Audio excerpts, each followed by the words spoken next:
Tama ang aking hinala na dito kita matatagpuan. Ibalik mo sa akin yan. Ibalik mo sa akin! Dali lamang! Sheda!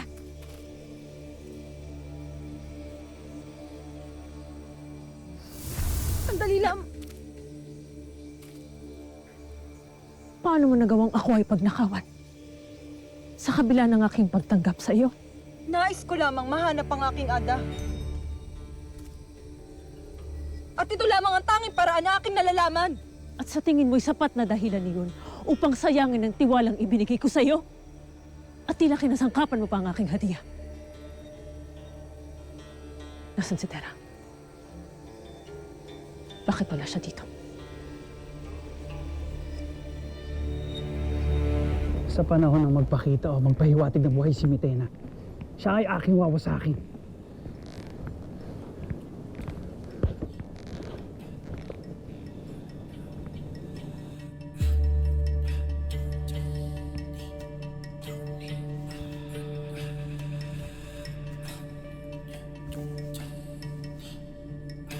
Wala na yung mga brilyante.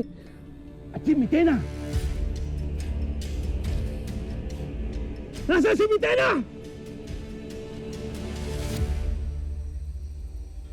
Inuulit ko. Nasaan si Tera? Anong iyong ginawa sa kanya? Wala akong masamang ginawa kay Tera. Tanging sala ko sa kanya ay iniwan ko siyang mag-isa. Pagkat ako'y kanyang sinubukang pigilan sa aking paglisan. Ilabas mo ang balintataw upang malaman natin ang tunay na nangyari sa nakaraan. Paumanhin. Ngunit ito ay nahulog na sa isang malalim na hukay. Ano? Tanakres na! Hindi mo babatid ang halaga ng balintataw na iyon? Ituro mo sa akin kung saan mo ito nawala. Ngunit hindi ko nabatid ang aking mga dinaanan. At isa pa, ako ay naririto na. Hayaan mo na lamang akong magbukas ng lagusan upang mahanap ang aking ada. Tigilan mo ang iyong pagiging astadi! Ako ay iyong dalhin kung saan mo iniwan ang balintataw, lalong-lalo na ang aking hadiah. Ngunit ang aking ina, Thea, hindi ito panahon upang magbatigas. Hindi mo ba nakikita ang dilubyo sa ating paligid? Hindi natin batid ang unos na sa atin naghihintay. Sumama ka sa akin.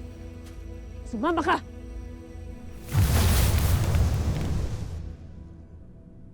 Kanina naririto lamang si Mitena nung nagkaroon ng pagyanig.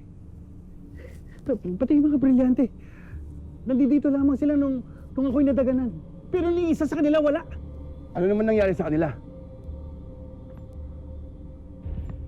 Sinabi ni Imaw sa akin kanina na kapag namatay ang mga kambal diwa, unti-unti rin mawawala ang kapangyarihan ng brilyante. Hindi kaya marahil ay tuluyan ng naglaho o nalusaw ng mga brilyante? Kasabay ng pagpanaw ng mga kambal diwa? Hindi ko batid! Di ba nakikita ako'y napapalisa sa pagkawala ni Mitena? Eh paano kung siya'y nakaligtas? At tayo'y balikan? Saur, masyado yata ang iyong tiwala sa iyong sarili. Dito ako nagtitiwala, Edno. Walang kahit sino o anumang kapangyarihan ang dadaig pa rito sa hawak ko. Kung nakita mo ang kalagayan ni Mitena, kahit mabuhay siya, walang siya magagawa para balikan tayo. Ngunit paano nga siya naglaho sa silid na ito? Hindi ka man lang ba nagtataka? Isa lamang ang kasagutan niya. Mayroong kumuha sa kanya. Halugugin ang kaharian! Hanapin si Mitena! Zulbak!